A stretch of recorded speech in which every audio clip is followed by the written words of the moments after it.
Vanakkam and welcome to Morning Cafe. Tashika ஜென்ரலாக வந்து music வந்து கேட்டால் பயங்கரமான ஒரு ரிலாக்ஸிங் மைண்ட் செட் வரும் அப்படின்னு சொல்லுவாங்க. ஆனால் நிறைய பேர் வந்து டூ வீலர் ஓட்டும் போதும் வந்து ஹெட்ஃபோன்ஸ் போட்டுகிட்டே வந்து வண்டி ஓட்டுவாங்க. அண்ட் கார் டிரைவ் பண்ணும்போதும் வந்து சாங் வந்து பயங்கர லவுடாக வச்சுட்டு கேட்பாங்க. பட் அதெல்லாமே வந்து ரொம்ப ராங்கான ஹேபிட் அப்படின்னு நிறைய பேர் சொல்கிறாங்க. ஏன்னா வந்து பாட்டு கேட்கும் போது வந்து ரொம்ப டைவர்ட் ஆகிடும் மைண்டை, ப்ராப்பராக வந்து வண்டி ஓட்ட முடியாது, சேஃப்டி ரூல்ஸ் வந்து கண்டிப்பாக ஃபாலோ பண்ணணும் அப்படின்னு சொல்லுவாங்க. ஸோ நீங்கள் அந்த மாதிரி எக்ஸ்பீரியன்ஸ் பண்ணியிருக்கீங்களா?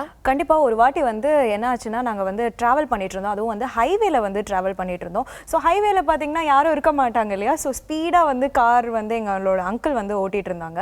ஸோ என்ன பண்ணோன்னா ரொம்ப ஃபாஸ்ட் பீட் சாங் வச்சுருந்தோம். ஸோ ஃபாஸ்ட் பீட் சாங் வைக்கும்போது ஒரு எனர்ஜி பூஸ்ட் ஆகி அவர் காரை வந்து ரொம்ப ஃபாஸ்ட்டாக ரொம்ப வேகமாக ஓட்ட ஆரம்பிச்சிட்டாரு.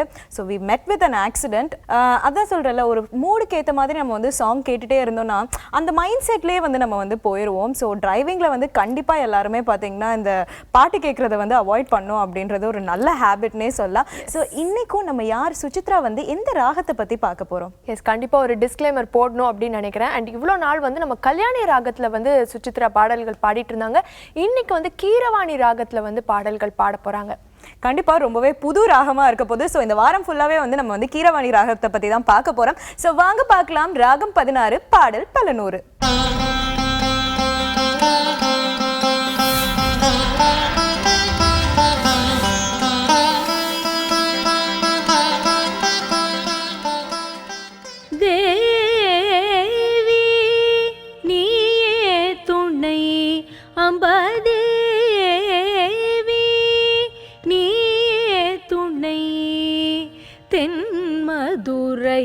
வாழ்மீன லோச்சனி தேவி நீ துணை தென் மதுரை வாழ்மீன லோச்சனி தேவி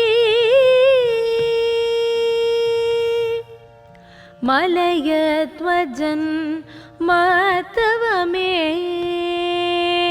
மலயத்வஜன் மாத்தவமே காஞ்சன மாலை புதல்வி மகாராணி மலயத்வஜன் மாத்தவமே காஞ்சன மாலை புதல்வி மகாராணி அலைமகள் கலைமகள் பணிகீர்வாணி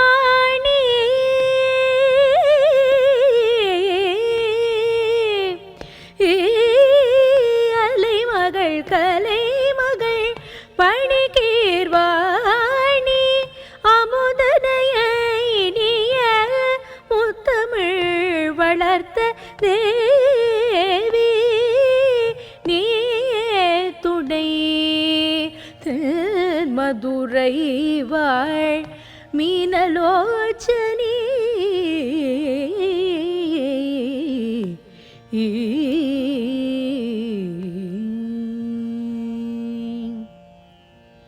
அனைவருக்கும் மிகவும் இனிமையான காலை வணக்கங்கள்.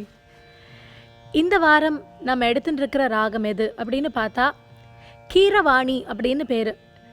இந்த ராகமானது ரொம்ப ரொம்ப பழமையான ராகங்களில் ஒன்று. கர்நாடிக் மியூசிக் அப்படின்னு சொல்லும் பொழுது 72 மேளகர்த்தா ராகங்கள் பற்றி பார்த்தோம். அந்த 72 மேளகர்த்தால இது வந்து 21வது மேளகர்த்தா சுத்த மத்தியம ராகம்.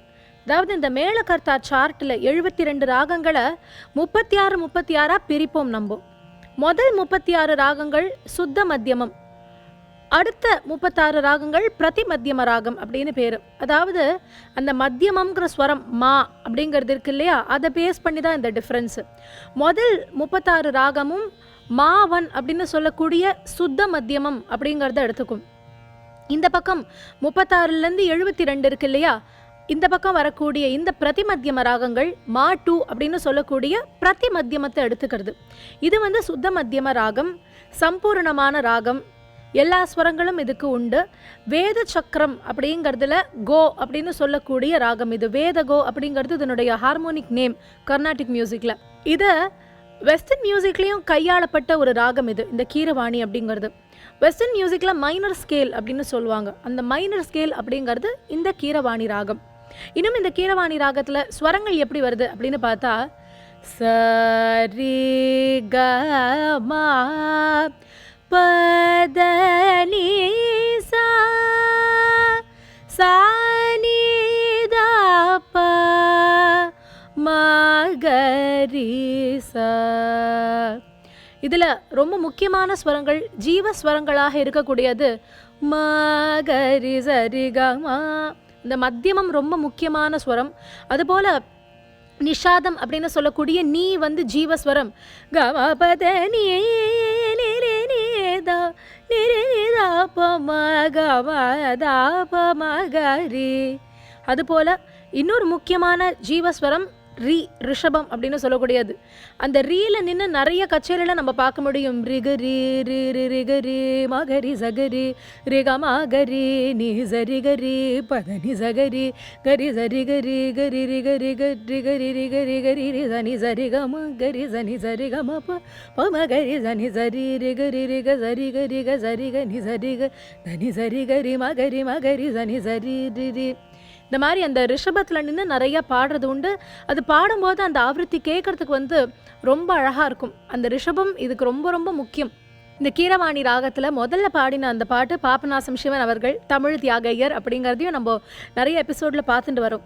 பாபநாசம் சிவன் அவர்கள் தமிழில் ரொம்ப எளிமையாக எல்லாருக்கும் புரிகிற மாதிரி, எல்லாரும் பாடுற மாதிரி அழகான கம்போசிஷன்ஸ், அதாவது பாமரர்கள் முதல் பண்டிதர்கள் வரை எல்லாருமே ரொம்ப சௌகரியமாக பாடக்கூடிய அனுபவிக்கக்கூடிய கம்போசிஷன்ஸ் நிறைய பண்ணியிருக்கார்.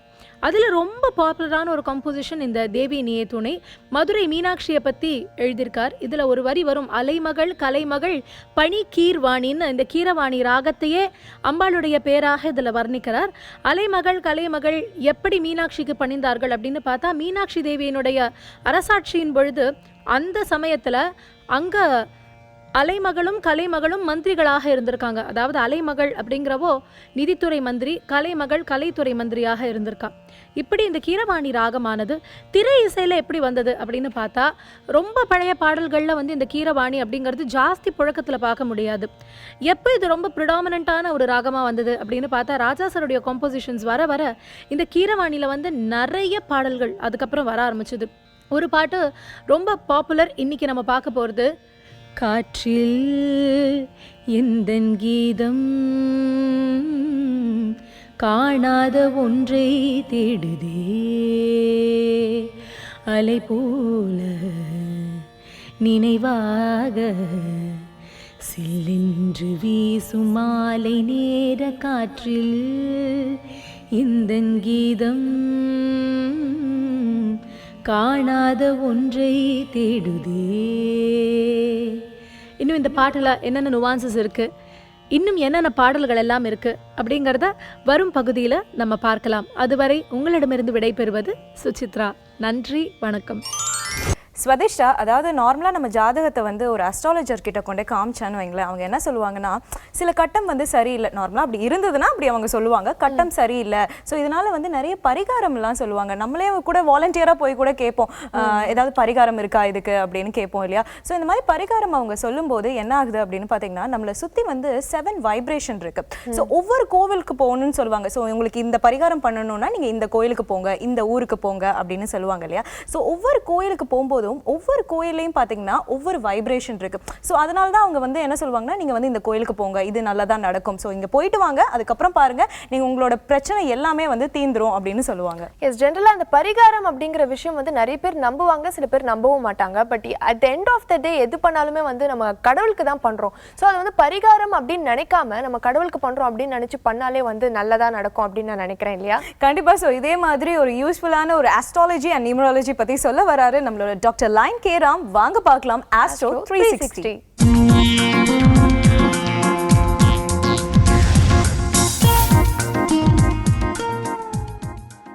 புது யுகம் நேயர்களுக்கு ராஜயோக அன்பு வணக்கம். இன்றைய நாள் இனிமையானதாகவும் நன்மையானதாகவும் அமைய வேண்டிய உண்மையான பிரார்த்தனையோடு உங்கள் ராஜயோகம் டாக்டர் கே ராம். நம்ம நிகழ்ச்சியில் வந்து ஒவ்வொரு நாளும் ஒவ்வொரு விதமான சாஸ்திர நுணுக்கங்களையும் சூட்சுமங்களையும் தெரிஞ்சுக்கிட்டு இருக்கிறோம். அந்த வகையில் சந்திராஷ்டமம் அப்படிங்கிறது உண்மையாலுமே பயப்பட வேண்டிய விஷயமா அப்படிங்கிற கேள்வி நிறைய பேர் கேட்டிருக்காங்க. தற்சமயம் மியான்மரிலிருந்து வந்து பார்த்திங்கன்னா ஒரு 100க்கும் மேற்பட்ட பாக்கியவான்கள் இந்த கேள்வி கேட்டிருக்கீங்க. சந்திராஷ்டமம் அப்படின்னா என்ன? அது உண்மையாலுமே நமக்கு பாதிப்பை கொடுக்கக்கூடிய ஒரு விஷயமா? அப்படி சந்திராஷ்டமம் பாதிக்கக்கூடிய விஷயமாக இருந்தால் மாதத்தில் 2.5 நாட்கள், அதாவது 2.25 நாட்கள் நாம் எந்த வேலையும் செய்யக்கூடாதா, புது முயற்சியில் ஈடுபடக்கூடாதா அப்படிங்கிற பல்வேறு விதமான கேள்வியோடு இளைஞர்கள் கேட்டிருக்கீங்க. இந்த மாதிரியான கேள்வியை நான் வரவேற்கிறேன். பொதுவாகவே சந்திராஷ்டமம் அப்படிங்கிறது எந்த ஒரு ராசியாக இருந்தாலும் இந்த சந்திர பகவான் உங்களுடைய ராசிக்கு 8ஆம் இடம் என்று சொல்லக்கூடிய அஷ்டமஸ்தானத்துக்கு வரும் பொழுது சந்திராஷ்டமம் அப்படிங்கிறது சாஸ்திரம் கொடுத்துருக்குது. ஆனால் சந்திராஷ்டமத்தன்று நீங்கள் வாய் பேசக்கூடாது, கோயிலுக்கு போகக்கூடாது, புது முயற்சியில் ஈடுபடக்கூடாது அப்படின்னு எந்த சாஸ்திரமே சொல்ல கிடையாதுங்க. காலம் கலிகாலமாக இருக்கிறதுனால ஒவ்வொரு மணித்துளியும் நமக்கு தேவைப்படுகிற விஷயத்தில் இருக்கிறதுனால நீங்கள் முயற்சி அப்படிங்கிற விஷயத்தை எந்த ஒரு சூழ்நிலையிலும் நீங்கள் கைவிட வேண்டாங்க. அதாவது முயற்சியில் தளர்ச்சி இருந்ததுனாலே நம்ம வாழ்க்கையில் கிடைக்கக்கூடிய வளர்ச்சி தடைபடுது அப்படிங்கிறது யதார்த்தமான உண்மை. அந்த வகையில் நீங்கள் எந்த வகையிலும் உங்களுடைய முயற்சியையோ உழைப்பையோ அல்லது முன் யோசனையோ அல்லது எதிர்கால திட்டத்தையோ நீங்கள் அதாவது சந்திராஷ்டமம் அப்படிங்கிற பெயரால் தடுத்து நிறுத்த வேண்டாம். பொதுவாக சந்திராஷ்டமம் இருக்கும் பொழுது வந்து பார்த்திங்கன்னா எந்த ஒரு ராசிக்கு சந்திர பகவான் நீச்சமாக இருக்கிறாரோ அந்த ராசிக்காரர்களுக்கு சந்திராஷ்டமம் வரும் பொழுது அந்த நேரத்தில் வந்து எடுக்கக்கூடிய முடிவுகளில் தடுமாற்றம் ஏற்படக்கூடிய சூழ்நிலை இருந்துகிட்டு இருக்கும். அந்த தடுமாற்றம் வரக்கூடாது அப்படிங்கிறதுக்காகத்தான் ஏதாவது ஒரு தெய்வ சன்னதிக்கு, அதாவது ஆன்மீக சன்னதிக்கு, நீங்கள் எந்த மதமாக இருந்தாலும் உங்களுடைய மத கடவுளை மனசால் நினச்சி முடிவு எடுக்கும் பொழுது அந்த முடிவு உங்களுக்கு முன்னேற்றமாக அமையுமே தவிர்த்து எக்காரணத்தை கொண்டும் உங்களுக்கு எதிர்மறையாக ஆகாது அப்படிங்கிற விஷயத்தை நீங்கள் யதார்த்தத்தோடு புரிஞ்சுக்கணும். என்னுடைய 30 வருடங்களுக்கு மேலான ஆன்மீக ஆராய்ச்சியில் நான் உணர்ந்த ஒரு விஷயம் என்னென்னு கேட்டீங்க அப்படின்னா, சந்திராஷ்டமம் அப்படிங்கிறது ஒரே ஒரு கிரகத்தை வச்சு நம்ம எடுத்துக்கக்கூடிய விஷயம். ஆனால் நவகிரகங்கள் மொத்தம் 9, மீதி இருக்க 8 கிரகங்கள் உங்களுக்கு நன்மையானதாக இருந்ததுன்னு வைங்களே, இந்த சந்திராஷ்டமம் பாதிக்காது இல்லையா? அதனால் சந்திராஷ்டமத்தை நினச்சி நீங்கள் கவலைப்பட வேண்டாம். ஒருவர் காலையில் எழுந்திருக்கும் பொழுதே என்ன பாடல் கேட்குறாரோ அந்த மாதிரியான மனோபாவம் அவருக்கு இருந்துகிட்டு இருக்கும். காலை நேரத்திலேயே நல்ல செய்தி வந்ததுன்னு வைங்களே, அந்த நாள் முழுவதும் அவருக்கு நல்லது நடக்கிற மாதிரியான ஒரு தோற்றம் நிச்சயமாக இருந்துகிட்டு இருக்கும். அந்த தோற்றத்தின் மூலமாக, அந்த முயற்சியின் மூலமாக உண்மையான ஒரு நன்மையை அவர் அடைய முடியும். அதே மாதிரி ஒருவருக்கு வந்து காலை நேரத்திலேயே தேவையில்லாத அசுப செய்திகள் வந்தது அப்படின்னு வைங்களே, மன தளர்ச்சியாக இருந்தார் அப்படின்னா அந்த நாள் முழுவதுமே அவருக்கு தளர்ச்சியாக இருந்துகிட்டு இருக்கும். அதனால் சந்திராஷ்டமம் அப்படிங்கிற பேரில் இன்றைய நாள் எந்த காரியமும் செய்ய வேண்டாம் அப்படிங்கிற விஷயத்தை உங்களுடைய மனசில் பதிய வச்சிட்டிங்க அப்படின்னா அந்த நாள் முழுவதும் நீங்கள் எந்த வேலையை செஞ்சாலும் கடமைக்கு செய்ய முடியுமே தவிர்த்து தன்னுடைய வாழ்க்கையில் வந்து முன்னேற்றத்திற்கோ அல்லது முதன்மையான ஒரு ஸ்தானத்திற்கோ வர முடியாத ஒரு சூழ்நிலை ஏற்படும். அதுவே எந்த ஒரு விஷயமாக இருந்தாலும் நீங்கள் வந்து ஒரு சந்தோஷமாக இந்த நாள் நமக்கு நல்ல நாளாக அமையும் அப்படிங்கிற விஷயத்தை ஒரு சிந்தனையை ஏற்படுத்திட்டீங்க அப்படின்னா கெட்ட நாளாகவே இருந்தால் கூட, ஆகாத நாளாக இருந்தாலும், போதாத நேரமாக இருந்தாலும் உங்களுக்கு தோதான காலமாக மாறக்கூடிய விஷயத்தை நிச்சயமாகவே உணர முடியும். நான் கூட கடந்த 35 வருடங்களுக்கு முன்பாக ஜோதிட ஆராய்ச்சி எடுக்கும் பொழுது வந்து பார்த்திங்கன்னா நிறைய ஜோசியரை சந்திப்பேன். நாம் சோகமாக போகும் பொழுது உங்களுக்கு நேரம் சரியில்லைன்னு சொன்ன ஜோசியரை தான் நிறைய பேரை பார்த்துருக்கிறேன். நாம் சந்தோஷமாக போகும் பொழுது உங்களுடைய நேரம் நல்லா இருக்குது, உங்கள் ஜாதகம் நல்லா இருக்குதுன்னு சொல்லக்கூடிய ஜோசியரை தான் பார்த்துருக்கிறேன். அதனால் ஜோசியம் சாஸ்திரம் அப்படிங்கிறது உண்மையான விஷயமாக இருந்தால் கூட ஜோசியம் சொல்லக்கூடிய நபருடைய சூழ்நிலையை பொறுத்து, அவருடைய தகுதியை பொறுத்து, நேரம் காலத்தை பொறுத்து மாறுபடுது அப்படிங்கிறது யதார்த்தமான உண்மை. எதற்காக சொல்கிறோம் அப்படின்னா, சாஸ்திர ரீதியான ஒரு ஜோதிடம் மட்டுமல்லங்க, கிளி ஜோதிடமாக இருந்தாலும், குருவி ஜோதிடமாக இருந்தாலும், வான ஜோதிடமாக இருந்தாலும், கருட ஜோதிடமாக இருந்தாலும், அங்கலட்சண ஜோதிடமாக இருந்தாலும், பட்சி சாஸ்திரமாக இருந்தாலும், அனைத்து விஷயங்களும் என்னுடைய அனுபவத்தில் வந்து 30 வருடங்களுக்கு மேலே ஆராய்ச்சி பண்ணின விளைவாக நான் சொல்லக்கூடியது, சந்திராஷ்டமம் அப்படிங்கிறது சங்கடப்பட வேண்டிய விஷயம் கிடையாது, சந்தோஷப்பட வேண்டிய விஷயம்தான். கிரகம் அப்படிங்கிறது வந்து பார்த்திங்கன்னா சுழற்சியோடு தான் இருந்துகிட்டு இருக்கும். ஏன், நாம் நின்றுட்டு இருக்கிற பூமி கூட சுழன்று கொண்டே தான் இருந்துகிட்டு இருக்கும். அது பூமி ஒரு நொடி நின்றுச்சுன்னு வைங்களே, உலகமே தாறுமாறாயிரும் இல்லையா? அதனால் இந்த சந்திராஷ்டமத்தை நினச்சி நீங்கள் பயப்பட வேண்டாம். 27 நாட்களுக்கு ஒரு முறை சந்திராஷ்டமங்கிறது வந்து தான் தீரும். அந்த சந்திராஷ்டமம் எந்த வகையிலும் எந்த ராசியும் பாதிக்கிறது இல்லை அப்படிங்கிற விஷயத்தை நீங்கள் தெரிஞ்சுக்கணும்.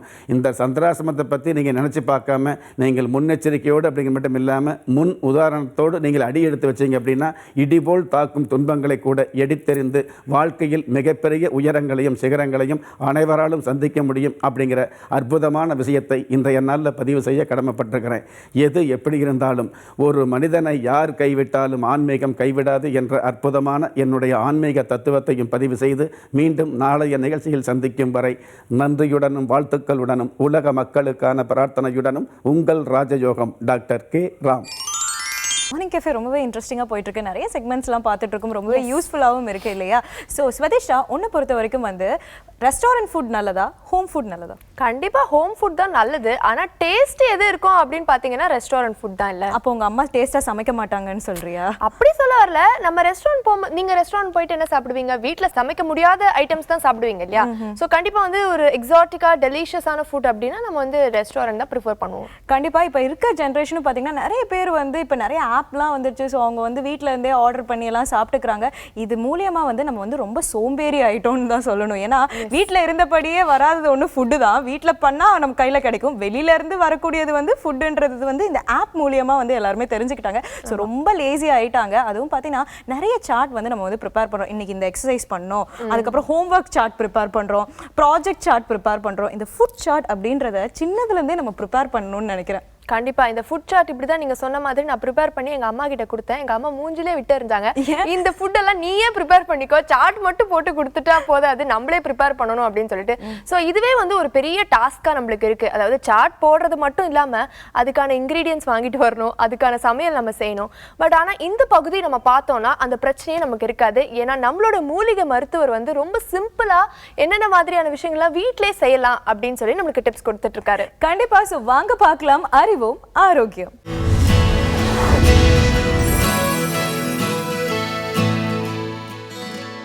ஓம் அகத்தீசாய நமः. நேயர்கள் அனைவருக்கும் அன்பான காலை வணக்கம். அறிவோம் ஆரோக்கியம் இந்த நிகழ்ச்சியின் மூலம் உங்களை சந்திப்பதில் மகிழ்ச்சி. ஒவ்வொரு நாளும் நம்முடைய ஆரோக்கியத்தை வளர்க்கக்கூடிய, நமது சமையலறையில் இருக்கக்கூடிய உணவு சார்ந்த மருத்துவ பொருள்களில் இருந்து நாம் எவ்வாறு நம்முடைய ஆரோக்கியத்தை வளர்க்கலாம் என்பது குறித்து நாம் தெரிந்து கொண்டு வருகிறோம். அதே நேரத்தில் மகான்கள், சித்தர்கள் அவர்களுடைய மெய்ஞான பாடல்களில் இருந்து சித்தாந்த கருத்துக்களையும் புரிந்து கொண்டு வருகிறோம். இன்றைக்கு சித்தர், அகப்பேய் சித்தர். அகம் என்பது உடல். இந்த உடலுக்குள்ளே இருக்கக்கூடிய மனமானது பேய் போல அலைந்து கொண்டே இருக்கிறது. இந்த மனதை அடக்கி வாசியை நிறுத்தி அவர் சித்தி பெற்றதனால் அகப்பேய் சித்தர் என அழைக்கப்பட்டார்.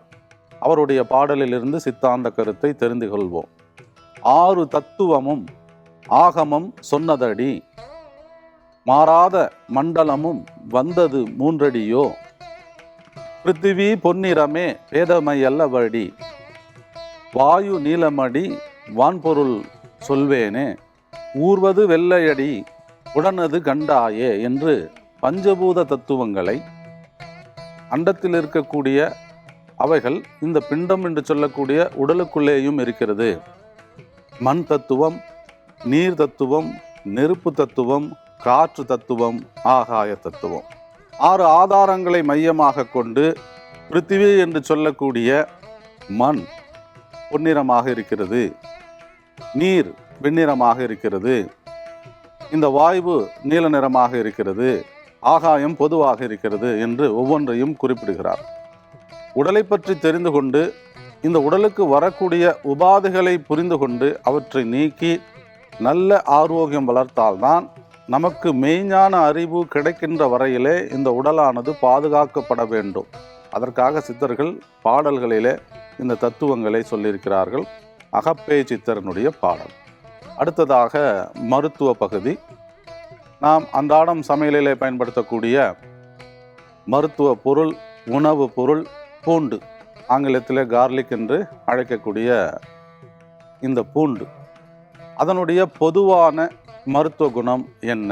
பூண்டுனாலே எல்லோருக்கும் தெரியும், அது நல்ல வாயுவை நீக்கக்கூடியது, நல்ல ஒரு செரிமானத்தை கொடுக்கக்கூடிய ஒன்று.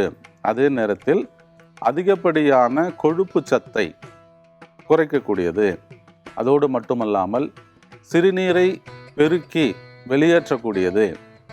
மேலும் வயிற்றில் இருக்கக்கூடிய புழுக்களை அழிக்கக்கூடிய தன்மை பூண்டுவிற்கு உண்டு.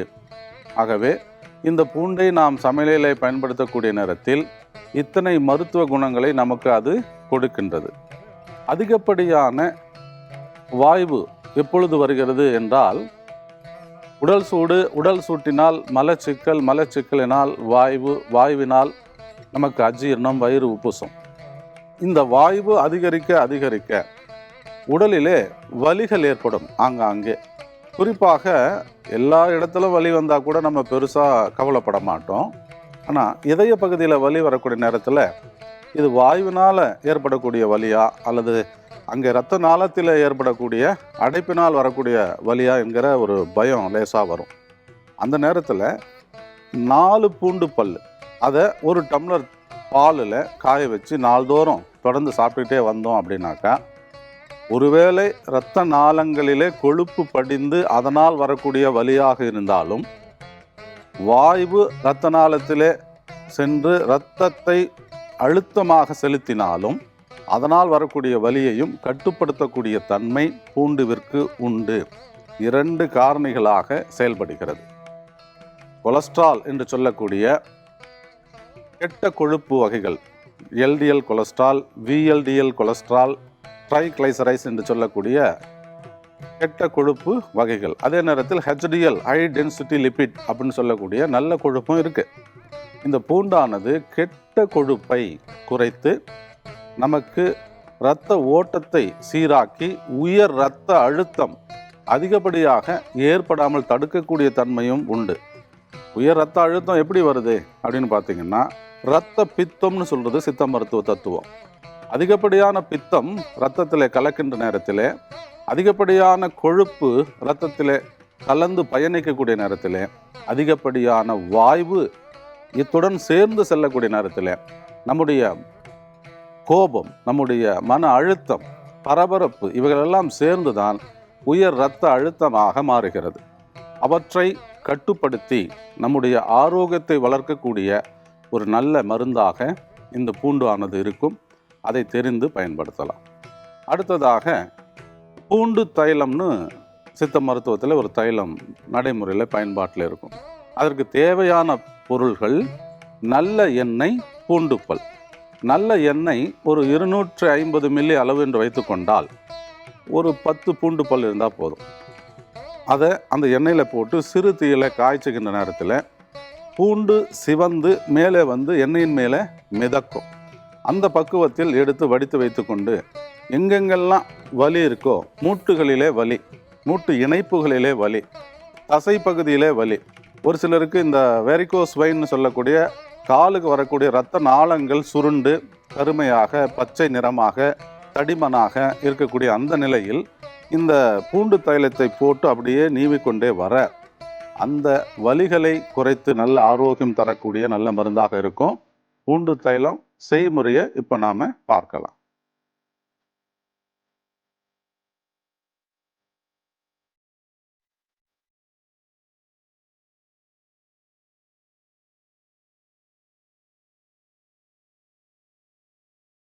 இதில் பூண்டு பல் ஒரு 10 பல் போட்டோம்னா 250 ml தைலம், பூண்டு பல் 10. அந்த பூண்டானது செவந்து மேலே மிதக்கின்ற பக்குவத்தில் வரக்கூடிய நேரத்தில் அந்த தைலத்தை வடித்து வைத்து கொண்டு வலிவுள்ள இடங்களிலே தடவி வெந்நீரில் ஒத்தடம் கொடுக்க அந்த வலியானது நீங்கும். குறிப்பிட்ட பக்குவத்திற்கு வந்த உடனே அடுப்பை அணைச்சிட்டு அந்த தைலத்தை நம்ம வடித்து பயன்படுத்தலாம். இப்பொழுது இந்த பூண்டு தைலத்தை இதே பாத்திரத்தில் நம்ம வடிகட்டிக்கலாம்.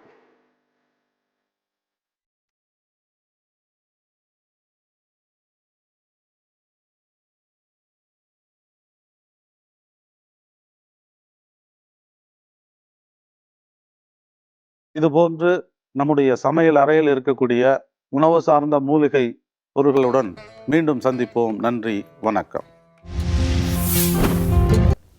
தர்ஷிகா, ஜென்ரலாக நம்ம எல்லாருக்குமே லைஃப்பில் வந்து கோல்ஸ் இருக்கும். இதை நான் அச்சீவ் பண்ணணும், நான் இவ்வளோ சக்ஸஸ்ஃபுல்லாக இருக்கணும், இவ்வளோ சக்ஸஸ்ஃபுல்லாக இருந்தால் நான் வந்து ரொம்ப ஹாப்பியாக இருப்பேன் அப்படின்னு நிறைய பேருக்கு வந்து ஒரு கோல்ஸ் இருக்கும். ஸோ எனக்கும் அந்த மாதிரி நிறைய கோல்ஸ் இருக்குது, உங்களுக்கும் அந்த மாதிரி கோல்ஸ் இருக்குல்ல? கண்டிப்பாக எல்லாருக்குமே அந்த மாதிரி ஒரு கோல்ஸ் இருக்கும். எஸ், ஆனால் வந்து சக்ஸஸ்ஃபுல்லாக இருக்கிறவங்க எல்லாருமே ஹாப்பியாக இருக்காங்களா, இல்லை ஹாப்பியாக இருக்கிறவங்க எல்லாருமே சக்ஸஸ்ஃபுல்லாக இருக்காங்களா அப்படிங்கிறது வந்து ஒரு பெரிய கொஸ்டின் மார்க் தான் இல்லை? எஸ் வதிஷ்டா, அது மட்டும் இல்லாமல் பார்த்தீங்கன்னா இப்போ நிறைய பேர் வந்து சிரிக்க கூட மாட்டேங்கிறாங்க. இப்போ நார்மலாக இப்போ வந்து எதிரில் நடந்து வந்தால் கூட யாரையா தெரிஞ்சதுன்னா அவங்க சிரிப்பாங்கன்னா சிரிக்க கூட மாட்டேங்கிறாங்க. ஒர்க் ஒர்க் மணி மணின்னு எல்லாரும் வந்து மணிக்கு பின்னாடி ஓடிட்டு தான் இருக்காங்களே தவிர நான் ஒரு சக்சஸ்ஃபுல் பர்சன் ஆகணும்னு நினைக்கிறாங்களே தவிர நம்ம ஹாப்பியா இருக்கமா அப்படின்னு யாருமே கிடையவே கிடையாது. நிறைய பணம் சம்பாதிச்சிட்டாலே வந்து சக்சஸ்ஃபுல் அப்படின்னு நினைக்கிற ஆளுங்களும் இருக்காங்கல்ல. கண்டிப்பா. ஸோ சக்சஸ்ஃபுல்லாகவும் இருக்கணும், ஹாப்பியாகவும் இருக்கணும் அப்படின்றது தான் எல்லாருக்குமே ஆசை. ஸோ இதே மாதிரி புதுசா இன்னைக்கும் நம்மளோட மோட்டிவேஷனல் ஸ்பீக்கர் என்ன சொல்ல வராரு அப்படின்றத பார்க்கலாம். வாங்க பார்க்கலாம். வெற்றி நிச்சயம்.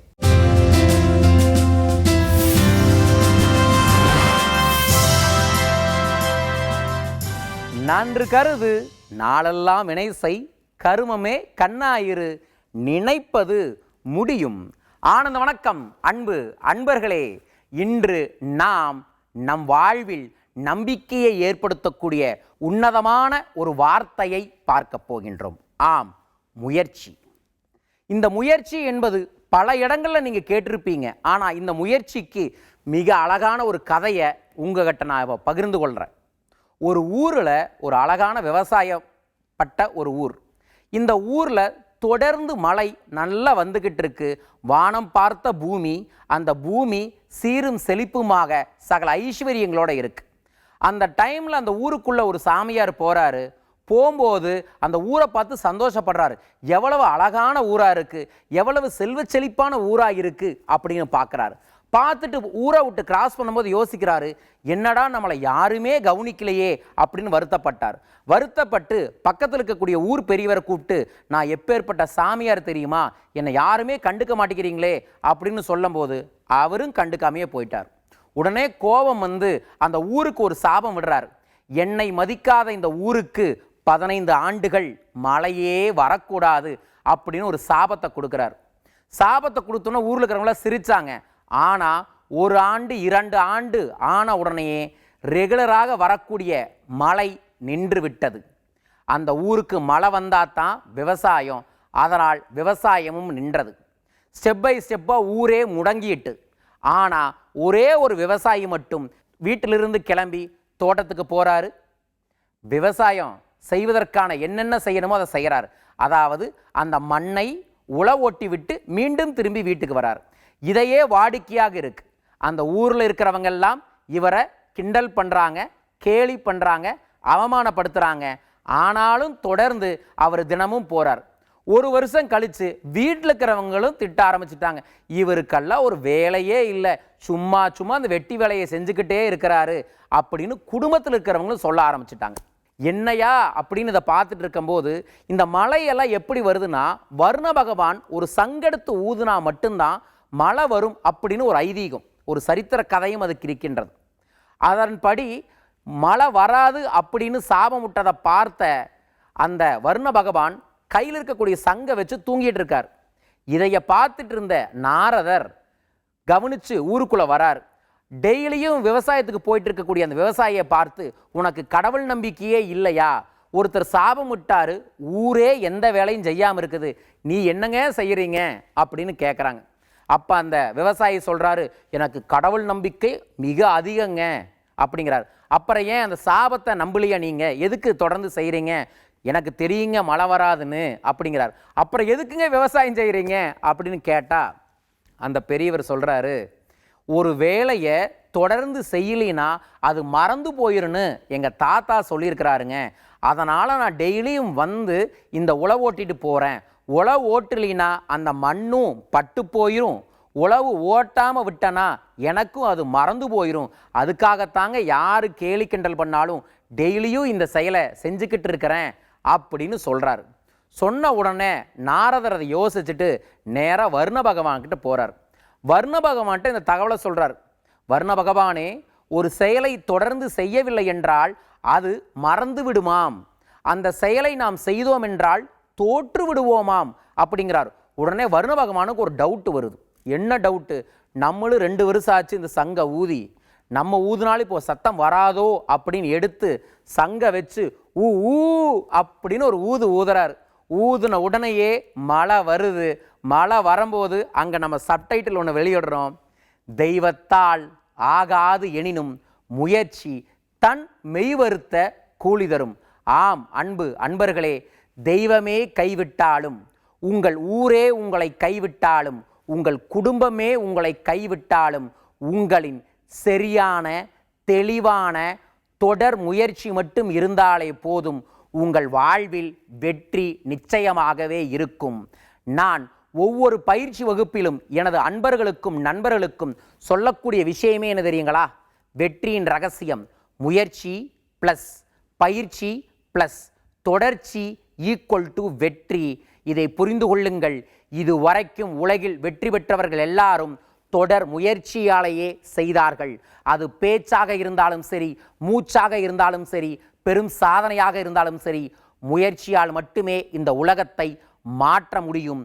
மூச்சு விட்டு கொண்டிருப்பவன் எல்லாம் மனிதன் அல்ல, முயற்சிகள் செய்பவன்தான் மனிதன். நீ மனிதனாயிருந்தால் இன்று முதல் முயற்சி செய். அவ்வாறு முயற்சி செய்து வெற்றி பெறவில்லை என்றாலும் வருத்தப்படாதே. முயற்சி என்பது விதை. அந்த விதையை விதைத்து கொண்டே இரு. விதை முளைத்தால் மரம், முளைக்கவில்லை என்றால் அது மண்ணுக்கு உரம். அதுபோலவே நீயும் முயற்சி செய், வெற்றியடை, வாழ்வில் வெற்றியை நிச்சயம் செய். வாழ்க பணமுடன். நன்றிகள் கோடி. தர்ஷிகா, இப்போ வந்து மெடிக்கல் ஃபீல்டில் வந்து நிறைய விஷயங்கள் வந்து ரொம்ப அட்வான்ஸ்டாக போயிட்டுருக்கு.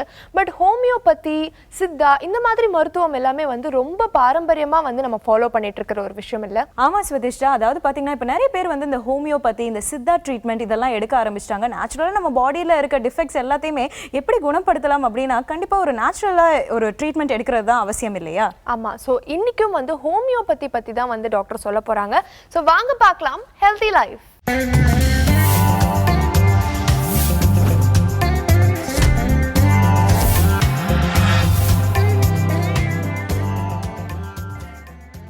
குழந்தைகளுக்கு ஹோமியோபதி என்றால் ஒரு பெரிய வரப்பிரசாதம்.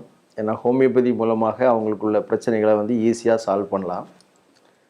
அதே மாதிரி அவங்களுக்கு கசப்பான மருந்தும் இல்லை, வலியான ஊசியும் இல்லாத சுகர் பில் சிஸ்டத்தை வச்சு ட்ரீட் பண்ணுற ஒரே இது ஹோமியோபதி தான்.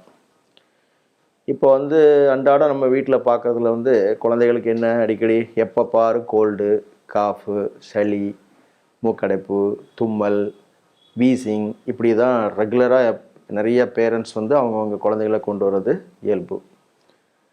அது மட்டும் இல்லாமல் எந்த வியாதிகள் இருந்தாலும் அது வந்து அது பிஹேவியரல் டிஸார்டர் இருக்கும். சில நேரங்களில் அந்த டெம்பரமெண்ட் சைல்ட்ஸ், சில குழந்தைகளுக்கு லேர்னிங் டிஃபிகல்ட்டிஸ், சிலது வந்து ஹேபிச்சுவல். இப்படி எந்த ப்ராப்ளம் இருந்தாலும் சால்வ் பண்ணுறதுக்கு ஹோமியோபதி ரொம்ப ஹெல்ப்ஃபுல்லாக இருக்கும். இப்போ நாங்கள் நடைமுறையில் வந்து நிறைய குழந்தைகளை ஹேண்டில் பண்ணி அந்த எக்ஸ்பீரியன்ஸில் வந்து இப்போது osmotic child, sinus child, tonsils and adenoid, இந்த மாதிரி சர்ஜிக்கலில் போகக்கூடிய ப்ராப்ளம், இது எல்லாத்தையுமே எளிதில் குணப்படுத்துறது தான் ஹோமியோபதி. நிறைய குழந்தைகளுக்கு வந்து இந்த டான்சில்ஸ், அதனால் வந்து முழுங்க முடியாது, குழந்தைகள் ஒழுங்காக சாப்பிடாது, அடிக்கடி த்ரோட் இன்ஃபெக்ஷன், அடிக்கடி ஃபீவர், இது மாதிரி வந்துக்கிட்டே இருப்பாங்க. இதை வந்து அந்த குழந்தைகளுடைய சிம்டம்ஸை அப்சர்வ் பண்ணிவிட்டு அவங்களுடைய டான்சில்ஸை ட்ரீட் பண்ணோன்னா அடிக்கடி இந்த இன்ஃபெக்ஷன் வரதை குறைச்சிட முடியும். மேற்கொண்டு அடினாய்ட்ஸ் இருக்கும். அடினாய்ட்ஸ் உள்ள குழந்தைகள் வந்து வாயை திறந்து தூங்கிட்டு இருக்கும், ஸ்னோரிங் இருக்கும், சில நேரங்களில் கூப்பிட்டா உடனே ரெஸ்பாண்ட் பண்ணாது, கொஞ்சம் ஹியரிங் ஒரு பார்ஷியலாக வந்து டல்னஸ் இருக்கும். இது மாதிரிலாம் கொஞ்சம் அப்சர்வேஷன் அதை பார்த்து கண்டுபிடிச்சி அதை ட்ரீட் பண்ணோம்னா அது ஒரு 3 to 6 months ட்ரீட் பண்ணாலே போதும், எஃபெக்டிவாக ட்ரீட் பண்ணலாம், சர்ஜரி இல்லாமலே பண்ண முடியும். அப்புறம் சில குழந்தைகளுக்கு வந்து ஸ்ட்ரெப் த்ரோட்னேட்டு இன்ஃபெக்ஷன், அது வந்து த்ரோட் இன்ஃபெக்ஷன் ரெக்கரண்டாக வந்து அடிக்கடி ஃபீவர் வந்து ஜாயின்ட்ஸ் பெயின் கூட வரும் சம்டைம்.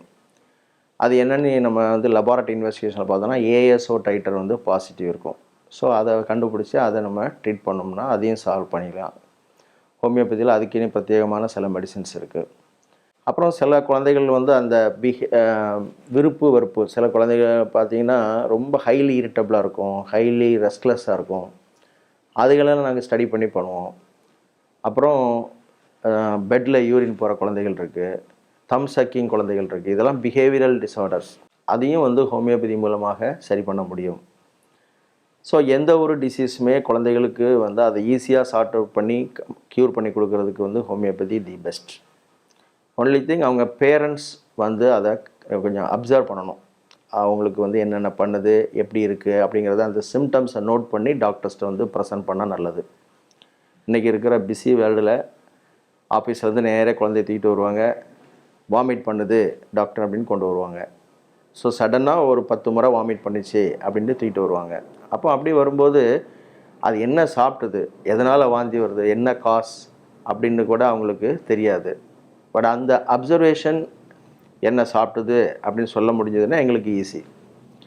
இருந்தாலும் எந்த வித வாமிட்டிங்காக இருந்தாலும் சடன் எயில்மெண்ட்ஸ் இருந்தால் கூட, வாந்தியாக இருந்தாலும் சரி, அது வந்து பேதியாக இருந்தாலும் சரி, எனி அக்யூட் எயில்மெண்ட்ஸாக இருந்தால் கூட உடனடியாக இம்மீடியட்டாக குணப்படுத்தக்கூடிய மருந்துகள் ஹோமியோபதியில் உண்டு.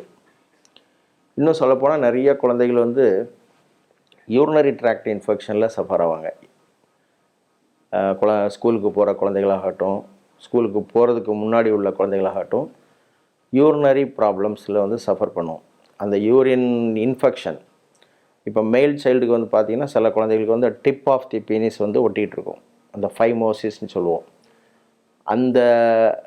அந்த இதை வந்து நான் கீனாக வாட்ச் பண்ணி பண்ணணும். இல்லைன்னா ரிப்பீட்டடாக அவங்களுக்கு வந்து இன்ஃபெக்ஷன் வரும். இப்போ குழந்தைக்கே வந்து திடீர்னுட்டு ஒரு ஃபீவர் வருது அப்படின்னா அது வந்து மெயினாக வந்து 3 காசஸ் இருக்கும். ஒன்று வந்து ஒரு த்ரோட் இன்ஃபெக்ஷன் இருக்கலாம், இல்லைன்னா யூரினரி ட்ராக்ட் இன்ஃபெக்ஷன் இருக்கலாம், இல்லைன்னா வந்து கேஸ்ட்ரிக் அக்யூட் கேஸ்ட்ரைட்டிஸ்.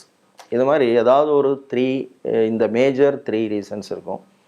அதர்வைஸ் சில வைரல் டிசீசஸ் இருக்கலாம். ஃபார் எக்ஸாம்பிள் இப்போ வந்து டெங்கு காய்ச்சல் இருக்கும், டைஃபாய்ட் ஃபீவர் இருக்கலாம், bacterial infection, food contamination, water contamination, அதில் வந்து டைஃபாய்ட் ஃபீவர் வரலாம். இந்த மாதிரி ஏதாவது இன்ஃபெக்ஷியஸ் ஃபீவர் இருந்தாலும் அதனால் நீங்கள் வந்து குழந்தைக்கு உடனே வந்து ஹோமியோபதியில் சரியாகுமா அப்படின்ற கேள்விக்குறி இன்றைக்கி நிறையா பேரண்ட்ஸ் இருக்குது. கண்டிப்பாக முடியும். ஏன்னா நமக்கு தேவை அந்த குழந்தைக்கு என்ன சஃபரிங்கிறத வந்து காஸ் ப்ளஸ் வந்து என்ன சிம்டம்ஸ். அண்ட் அதே நேரத்தில் வந்து நாங்களும் வந்து இன்வெஸ்டிகேஷன் பண்ணி உடனே ஃபஸ்ட் டே இல்லைன்னா செகண்ட் டே தேர்ட் டேயில் வந்து கண்டுபிடிச்சிருவோம். பிடிச்சி அதை வந்து உடனடியாக ட்ரீட் பண்ண முடியும். இப்போ ஹோமியோபதியில் வந்தீங்கன்னா குழந்தைகள் வந்து ஆர்வத்தோட டாக்டர்கிட்ட பேரண்ட்ஸையே கூப்பிட்டு வருவாங்க. ஏன்னா sweet bill sugar bill system. So எளிதில் காம்ப்ளிகேஷன் இல்லாமல் ஒரு நிரந்தரமாக அந்த குழந்தைகளுக்கு வந்து சஃபரிங்கை வந்து விடுதலை பண்ணி கொடுக்கணும்னா ஹோமியோபதி ரொம்ப ஹெல்ப் பண்ணக்கூடிய ஒன்றாக அமையும்.